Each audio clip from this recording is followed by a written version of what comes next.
शर्मा यांच्या नेतृत्वाखाली भारतीय संघाने रोमहर्षक विजय संपादन करून विश्वचषक जिंकण्याची ऐतिहासिक कामगिरी केली आहे।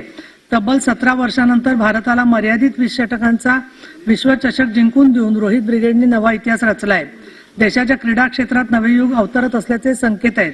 श्री रोहित शर्मा, श्री विराट कोहली, श्री जसप्रीत बुमराह, श्री हार्दिक पांड्या, श्री सूर्यकुमार यादव आदी सर्वच भारतीय संघातील खेळाडूंनी केलेल्या दिमागदार कामगिरीचे भरभरून कौतुक करावे असा हा अत्यंत सुखद आणि स्फूर्तिदायक क्षण आहे।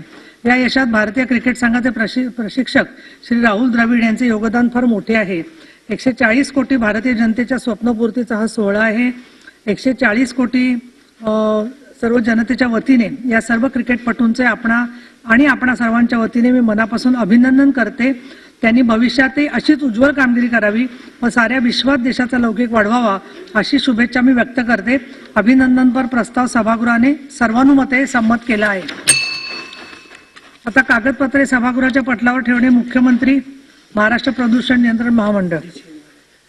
महोदय, मी आपल्या अनुमतीने जल प्रदूषण प्रतिबंध व नियंत्रण अधिनियम 1974च्या कलम 39च्या पोट कलम 2 अन्वये व हवा प्रदूषण प्रतिबंध नियंत्रण 1981च्या कलम 35च्या पोट कलम 2 अन्वये महाराष्ट्र प्रदूषण नियंत्रण मंडळ यांचा सन 2022-23 या वर्षाचा वार्षिक अहवाल अध्यक्ष महोदय, जोपर्यंत तुम्ही ही फाईन ही एवढी तुटपुंज फाईन त्यांच्यासाठी असते ना अध्यक्ष महोदय, तिथे स्पॉटवर पैसे भरतात सुधीर भाऊ आणि निघून जातात।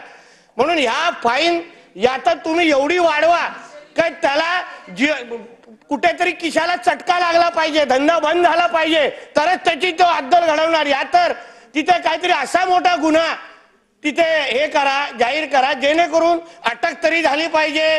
कारण का तो काय ना काहीतरी तिथे वजन ठेवून अध्यक्ष महोदय अधिकाऱ्यांवर बांगडा फेकला म्हणून मी 353 वर अटक झालेलो आहे।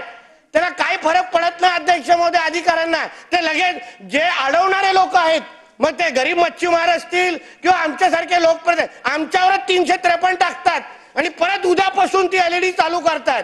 म्हणून अध्यक्ष महोदय इथे काहीतरी थांबवण्याच्या दृष्टिकोनातून सुधीर भाऊ या तर तो जो फाईनची जी रक्कम आहे एवढी वाढवा सुधीर भाऊ एक मिनिट। आणि त्याचबरोबर या तर मग असा कुठला तरी गुन्हा त्याच्यावर तुम्ही जाहीर करा जेणेकरून अटक तरी झाली पाहिजे। या दृष्टिकोनातून आपलं खातं पाऊल उचलणार का ही विनंती मला सुधीर भाऊंना मंत्री महोदयाच्या माध्यमातून निश्चितपणे पाऊल उचलले जाईल। मी जसं सांगितलं की एक गोष्ट लक्षात आली की काही लोक दंड जी आहे ती रक्कम भरणं त्यांना परवडतं, कारण एकदा ते गेल्यावर साधारणतः 20, 25, 50 लक्ष रुपयापर्यंतची मच्छी आणतात आणि मग मात्र 5 लाख 10 लाख दंड ते भरतात।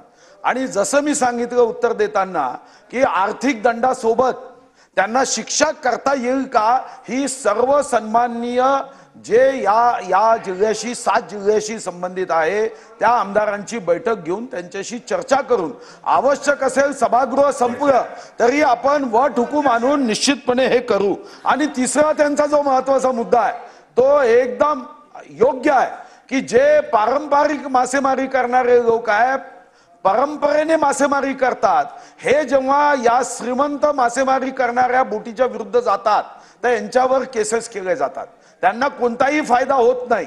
आणि म्हणून आता मी जसं सांगितलं उद्या जर 10 लाख रुपये दंड